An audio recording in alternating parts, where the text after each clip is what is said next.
Pak Jokowi, ya, Bapak sebentar lagi tidak lagi menjadi Presiden Republik Indonesia. Dan kami mintalah kepada Bapak, kepada orang-orang yang seperti ini, ya, yang diduga keras melakukan fitnah, yang menuduh Bapak itu telah melakukan pembunuhan dengan meneror daripada masyarakat itu.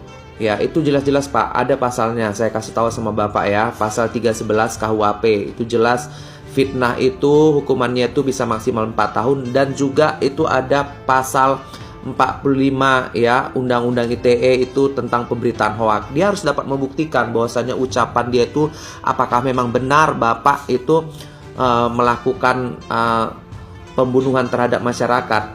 Ya, dalam hal ini harus dia dapat membuktikan. Kalau dia tidak dapat membuktikan, itu jelas Pak, ada pasalnya. Pak, udahlah Pak, jangan diam lagi Pak Jokowi. Ini saatnya Bapak itu untuk memberikan reaksi kepada orang-orang yang tidak tahu diri seperti ini Pak. Ya, ini sudah jelas-jelas ya Pak ya. Banyak sekali saya lihat para cecungu ini, yang barisan-barisan sakit hati ini melakukan berita-berita hoaks. Jangan hanya diam Pak. Ya, ayo kali ini Bapak harus ambil tindakan ya untuk melakukan tindakan hukum terhadap orang-orang yang seperti ini. Hukum itu harus ditegakkan. Jadi supaya mereka itu tidak asal-asalan untuk bicara tanpa ada bukti yang nyata gitu. Ya, asal menuduh-nuduh, gampang mengutarakan kata-kata yang fitnahan-fitnahan, ucapan-ucapan. Udahlah Pak, udah cukup lah Bapak selama ini bersabar ya. Udahlah Pak, kasih paham dulu mereka itu Pak. Ya, kasih paham mereka itu. Ya, segera tindak. Dan kepada aparat kepolisian jangan hanya diam. Kalau ini dibiarkan, ini akan terus ya, terus akan ada orang-orang seperti ini. Apalagi mereka mau melakukan aksi-aksi ya, demo dan segala macamnya. Sudah jelas itu upaya mereka itu adalah kesia-siaan belaka. Itu adalah semuanya itu barisan-barisan sakit hati ya, yang pada masa kepemerintahan Bapak Jokowi itu mereka itu karena kesalahan mereka sendirinya itu, sehingga mereka itu terasa itu dizolimi, padahal kesalahan mereka sendiri. Ya, segera itu diproses dengan ya secepatnya, jangan didiamkan.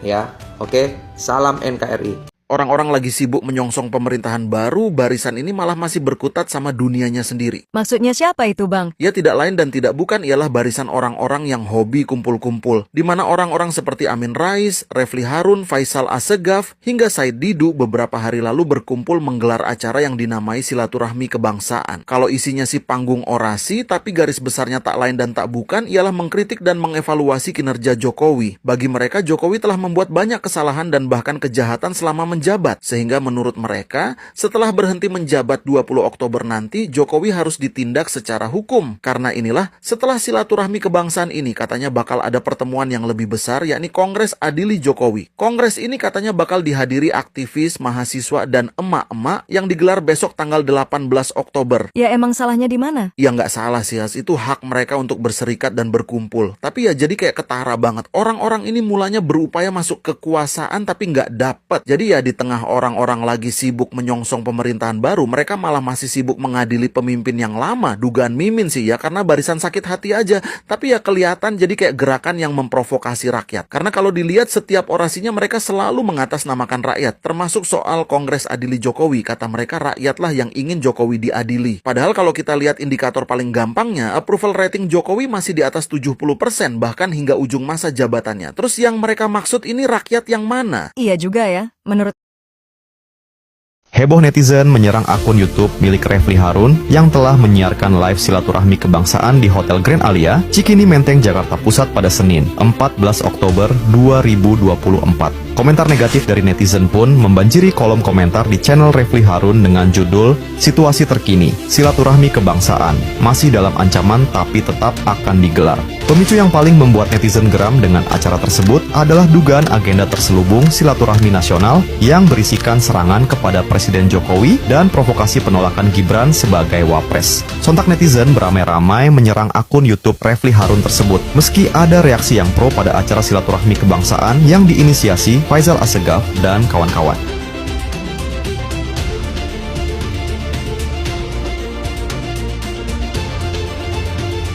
Mulyono alias Jokowi adalah manusia toksik, manusia beracun yang Jancuk muncul ae ra ini bedes iki sing dadi rusak negara ini. Min kon iki wis gak dianggap ambek rakyat kok Jek. Ngomong saenake dhewe lho. Kon iki wis gerang Min. Wah, teli kon iki. Wis gerang iku gerang lho. Malah no Pak Jokowi lho Dek, kon iku lho. Raimu iki lho. Pernah bantu opo ning negara Indonesia iki? Cuma isone ngerusak ae. Cangkem luar min. Tel.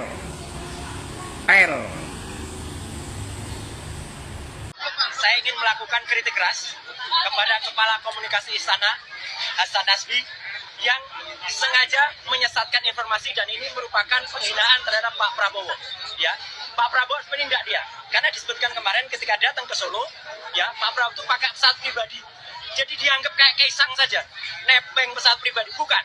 Pesawat Boeing 737-700, Papa Kilo, Golf Romeo Delta, itu adalah pesawat kenegaraan. Roy.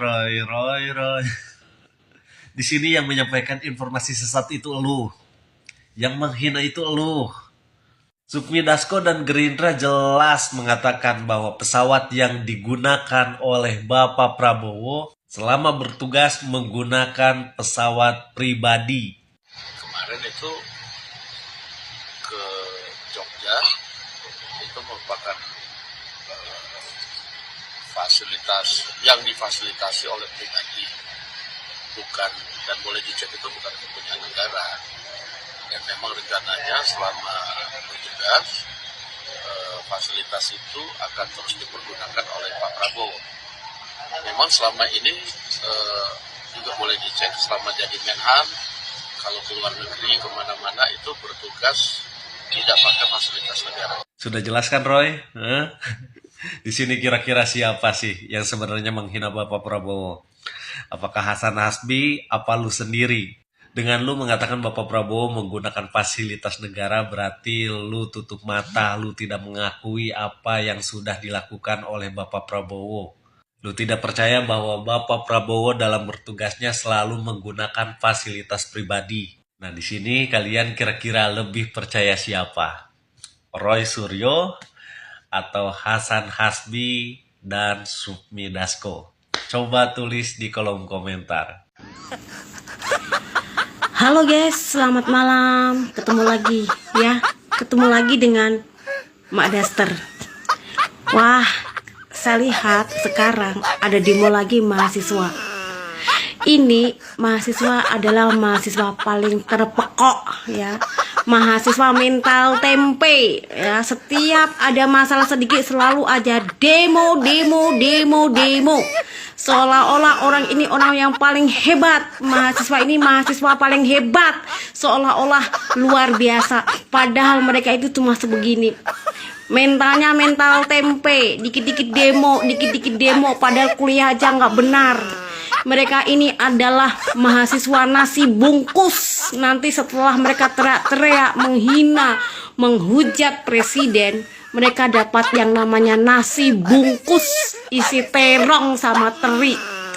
Nah, tidak profesional. Dan ini mahasiswa ini nanti masa depannya pasti gelap, suram ya, pasti menjadi orang-orang yang tidak berguna, sok-sokan demo ya, menghina, menghujat Pak Jokowi, presiden kita. Sementara mereka kuliahnya aja nggak bener, kuliahnya nggak becus ya, kecil-kecil mahasiswa udah pacaran, sok-sokan demo ya, cari duit 50.000. Dasar mahasiswa mental tempe.